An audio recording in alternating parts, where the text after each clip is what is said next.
You already know what you need to do. If I told you right now, eat better, move your body, save money, stop wasting time, you wouldn't be surprised. You've heard it before. Maybe you even told yourself the same thing this morning. So why aren't you doing it? It's not because you're lazy. It's not because you lack information. Every person with a phone has access to everything they need to change their life. But there's something getting in the way, something that feels harmless, something that actually feels helpful when things go wrong. It's the thing you say to yourself when you fail, the thing that lets you off the hook. Excuses. They're quiet, they're convincing, and they're killing you. Most people don't even notice them anymore. Background noise, a reflex. When something doesn't work out, the excuse is already there, waiting. Here's what you need to understand. The gap between knowing and doing isn't about willpower. It's about responsibility, and most people have spent years training themselves to avoid it. This isn't a pep talk. This is about looking at the thing that's been stopping you, really looking at it and deciding whether you're going to keep letting it win. Excuses are friends who smile while they poison you. Think about the last time something went wrong, a goal you didn't hit, a promise you broke to yourself. What did you tell yourself? Maybe it was the economy, your boss, your partner, your parents, bad timing or bad luck. Maybe you were too tired, too busy, too stressed. Maybe you blamed the weather, and some of that might have been true. Life throws curveballs. People let you down. But when you reach for an excuse, you're not solving the problem. You're making yourself comfortable with it. Excuses feel good. They protect your ego. They let you believe the reason you didn't succeed has nothing to do with you, something outside your control, something unfair, something that happened to you. That feels better than admitting you could have done more, better than facing the fact that maybe you didn't try hard enough, didn't prepare well enough, didn't care enough. So you take the excuse, you hold on to it, but that comfort is a trap. Excuses are like a friend who keeps buying you drinks when you're trying to quit. They seem helpful in the moment, like they're on your side, but they're keeping you stuck. Every time you blame someone else, you give away your power. Every time you say, "It's not my fault," you're also saying, "I can't fix it." And if it's not your fault, what can you do? Nothing. You just wait. You hope things get better. You hope someone else changes. And while you're hoping, time passes, days into months, months into years, same place, same stories about why things didn't work out. Here's what nobody tells you. Excuses don't just stop you from moving forward, they make you weaker. Every time you use one, you train yourself to avoid responsibility. You get better at finding reasons why things aren't your fault. And the more you do that, the less control you have. When something goes wrong, there's one question that changes everything. Whose fault is this? Most people answer by pointing at someone else. The boss who didn't communicate, the coworker who dropped the ball, the system that's rigged. But there's another answer, the hardest thing you'll ever say. This is my fault. Not partially, not sort of, fully. This is extreme ownership. And it's the foundation of everything that works. Here's what it means. When something fails, you take the blame. Even if other people messed up. Even if circumstances were bad. Even if you did 90% right and someone else screwed up the last 10. You own it. You say, "This failed because of me and I'm going to fix it." Why would you do that? Because blame isn't the point. Control is. If you blame someone else, you give them the power. They have to change for things to get better, and you can't control that. But if you take ownership, if you say it's your fault, then you can fix it. Real example. Jocko was a Navy SEAL commander in Iraq. One night, his team got into a firefight. Chaos. Buildings, smoke, gunfire everywhere. In the middle of it, one of his SEAL teams accidentally shot an Iraqi soldier who was on their side. Blue on blue, friendly fire, one of the worst things that can happen. When they got back, there was an investigation, everyone looking for someone to blame. Jocko stood up and said, "It was my fault." Not the guy who pulled the trigger, not the team that didn't communicate, not the fog of war. Him. He was the leader. He didn't make sure everyone knew where the friendly forces were. He didn't set up communication clearly enough. He didn't plan for the chaos. and something unexpected happened. His superiors didn't punish him, they respected him. His team didn't fall apart, they trusted him more. Because when you own your failures, people know you'll fix them. When you make excuses, people know you'll repeat them. This destroys your ability to hide. It forces you to look at yourself and admit you could have done better. But it's also the most powerful thing you can do. If the problem is your fault, the solution is in your hands. You're not waiting for someone else to change. You're not hoping circumstances improve. You're taking control. There's a one-word response that kills victim thinking instantly. Jocko had a habit that drove people crazy. Whenever someone came to him with a problem, something broke, someone quit, a plan fell apart, he'd look at them and say one word: good. That's it. At first people didn't get it. What do you mean good? This is a disaster. But after a while, they understood. He wasn't pretending the problem didn't exist. He wasn't ignoring it. He was reframing it. If you're alive to say good, you can still fight. If you're still breathing, you can still move forward. Every setback has an opening hidden inside it. Didn't get the promotion? Good. Now you know what areas need work. Now you have time to build skills that'll make you better next time. Got injured? Good. Now you can focus on recovery, learn patience, and come back stronger. Funding fell through? Good. Now you'll find a way to do it with less. Get creative. Project canceled? Good. Put that energy into something better. Got fired? Good. That job wasn't the right fit anyway. Now you're free to find something that matters. This isn't about pretending everything is fine. Problems hurt. Setbacks are real. But sitting in the hurt doesn't help. Complaining doesn't help. Feeling sorry for yourself doesn't help. What helps is finding the next move. The word good forces your brain to look for it. When you say good, you're telling yourself, this isn't the end. This is just new information. It's a reflex, a mental shortcut, a way to cut through panic and self-pity and get back to what matters. Can you still fight? Then fight. Can you still move? Then move. The moment you say good, you stop being a victim and start being someone who responds. It doesn't make the problem go away, but it keeps you from getting stuck in it. That's the difference between people who recover from setbacks and people who don't. Not that one group has it easier, they just refuse to stay down. So when something bad happens, try it, say it out loud. Good. Then figure out what's next. You don't need a plan. You need to throw out the Doritos. People freeze when they think about changing their life. They want the perfect strategy, the right moment, the complete roadmap. And while they're waiting for that perfect plan, they do nothing. Here's what you need to do. Stop thinking and start moving. Throw the junk food in the trash right now. Don't finish the bag. Don't save it for later. Walk to the kitchen and throw it away. That's it. You don't need to overhaul your entire diet. You don't need to meal prep for the week or join a gym or buy equipment. You need to take one small action that moves you forward. Do a push-up, just one. Get on the floor right now. Can't do a push-up? Do it on your knees. Can't do that? Do it against a wall. The point isn't the push-up. The point is breaking the inertia. Buy a pull-up bar, $12. Hang it in a doorway. Then just hang from it. You don't have to do a pull-up, just grab it and hang. Your body will start to adapt. Your grip will get stronger, and one day you'll pull yourself up without planning it. But none of that happens if you're sitting there waiting for the perfect moment. There's a metaphor Jocko uses. You're lost in the woods. You don't know which direction to go. What do? Start walking.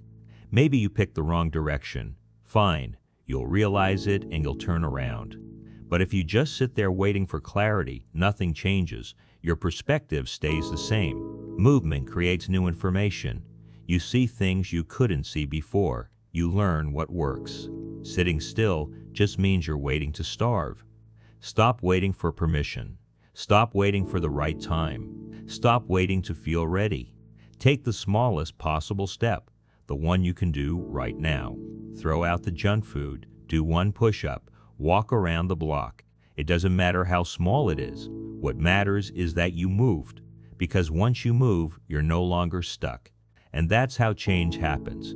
not with big dramatic plans, with tiny actions repeated until they become normal. Start now. Start small. Just start. The less you control yourself, the more everything else controls you. People think discipline is about restriction, about saying no to things you want, about living some rigid, joyless life. That's backwards. Discipline isn't what takes your freedom away. It's what gives it to you. If you don't discipline your eating, your body controls you. You get sick, you get tired, you can't focus, your energy crashes, and you can't get anything done. You become a slave to how you feel. If you don't discipline your money, your finances control you. You can't leave a job you hate because you need the paycheck. You can't say no to a boss who treats you badly. You can't take time off. Every decision is made out of fear because you're always one emergency away from disaster. You become a slave to your bills. If you don't discipline your time, you have no time. It gets eaten by other people's priorities. Your phone, your inbox, distractions.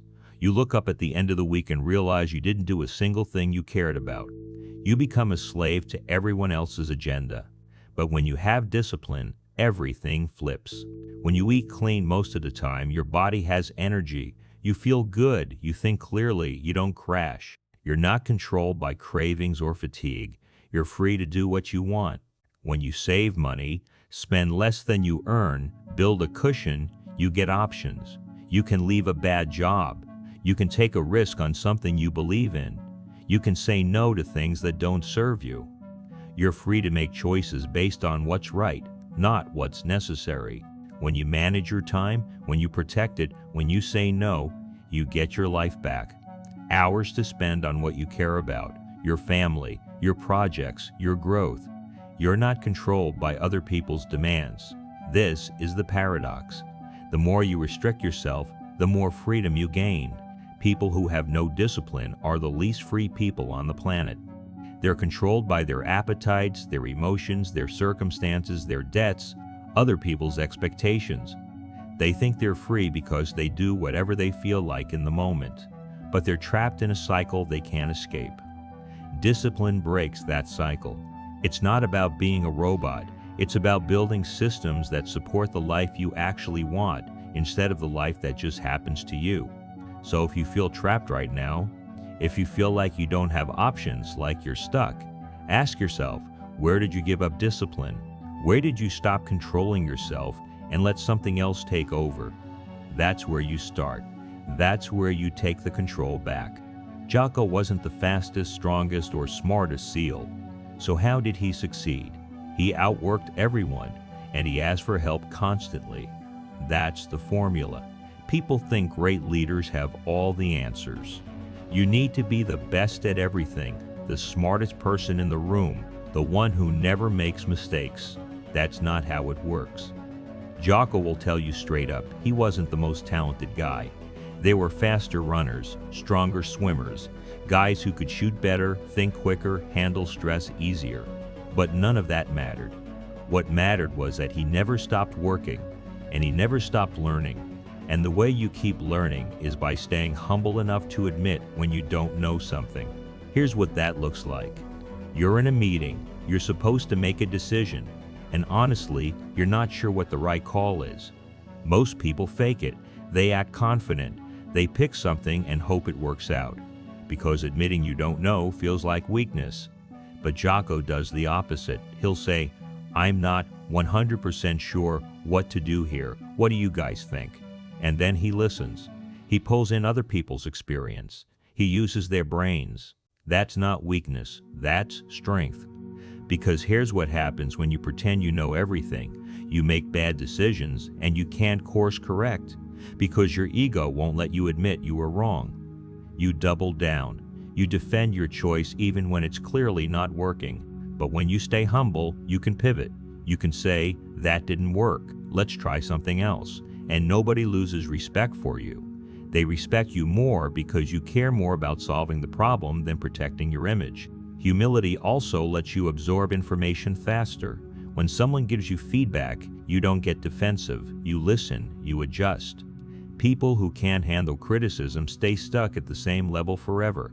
People who can handle it grow constantly. So if you want to get better at anything, your job, your relationships, your health, stop pretending you have it figured out. Ask questions. Admit when you're confused. Listen to people who know more than you. You don't have to be the smartest person in the room. You just have to be smart enough to learn from the people who are.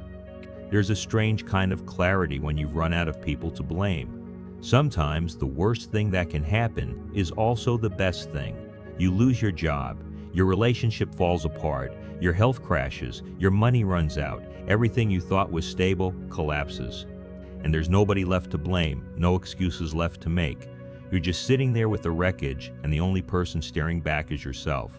That moment is brutal. It hurts in a way that's hard to describe because you can't hide anymore. You can't pretend. You're forced to face the truth. And the truth is this: you built this. Maybe not all of it. Maybe some things were outside your control, but enough of it was your doing that you can't deny it. That realization is painful, but it's also freeing. Because if you built this, you can rebuild it differently. If your choices led you here, different choices can lead you somewhere else. You're not trapped by circumstances. You're not a victim of bad luck. You're not stuck because the world is unfair. You're here because of decisions you made, and that means you have the power to make different decisions. This is why people who hit rock bottom sometimes come back stronger. Not because suffering makes you better, because rock bottom strips away all the lies you've been telling yourself. You can't coast anymore. You can't make excuses. You can't blame your parents, your boss, your ex, the economy. It's just you. And the question is, what are you going to do now? A lot of people don't recover. They sit at rock bottom and wait for someone to rescue them. They hope things will magically get better. But some people use it. They take that clarity, that painful, honest clarity, and they start building. They stop lying to themselves about what they're capable of. They stop waiting for perfect conditions. They stop needing validation or permission. They just start. And that's when real change happens. You don't have to wait for rock bottom to get that clarity. You can choose to face the truth right now. Stop blaming other people. Stop making excuses. Stop telling yourself comfortable stories that keep you stuck. Look at your life honestly and ask, how did I contribute to this? What did I do or not do that led me here? It's not about beating yourself up. It's about taking back control. Once you admit your role, you can change it. And once you can change it, you're not powerless anymore. 80 to 90% of SEAL candidates quit, not because they're weak, because they don't actually want it. Here's the hardest question you'll ever ask yourself. Do you actually want this, or do you just like the idea of it? Most people lie to themselves about what they want. They say they want to get in shape, start a business, write a book, learn a language, fix their marriage, change careers. But they don't. What they want is to have done those things. They want the result, the version of themselves that already succeeded. But they don't want the work. They don't want the discomfort. They don't want the sacrifice. And that's fine. That's not a moral failing. You're allowed to not want things. But you need to be honest about it. Because if you don't actually want it, everything becomes a reason to quit. Every obstacle feels insurmountable. Every setback feels like a sign. Every bit of resistance feels like proof it's not meant to be. But if you truly want it, if you want it so badly, nothing else matters. Then nothing stops you. Here's what happens in SEAL training. One of the hardest things a human being can do. They push you past what you think is possible. They freeze you, exhaust you, break you down mentally and physically. And 80 to 90% of people quit. Most of them aren't medically disqualified. Most aren't physically incapable. They choose to leave. They ring the bell. They walk away. Then they make up a story about why. They say they got injured. The instructors were unfair. The conditions were impossible. But the truth? They quit because they didn't want it enough.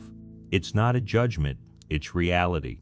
The guys who make it through aren't necessarily tougher or stronger or smarter. They just want it more.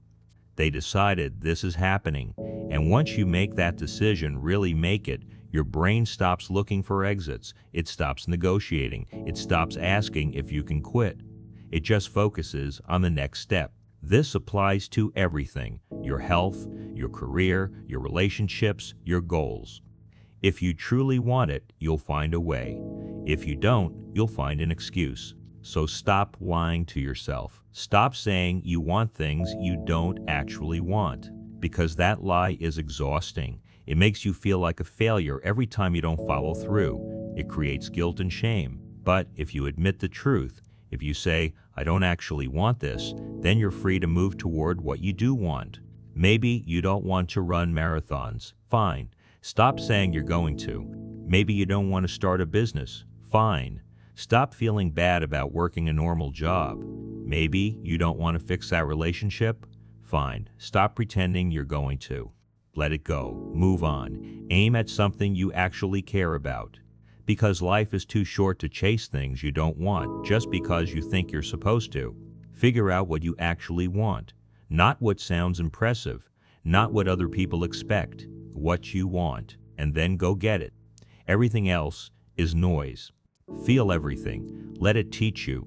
Then put it down and keep walking. Jocko lost friends in combat, close friends, guys he trained with, guys he led, guys who didn't make it home. That's trauma. That's grief. The kind of pain that stays with you.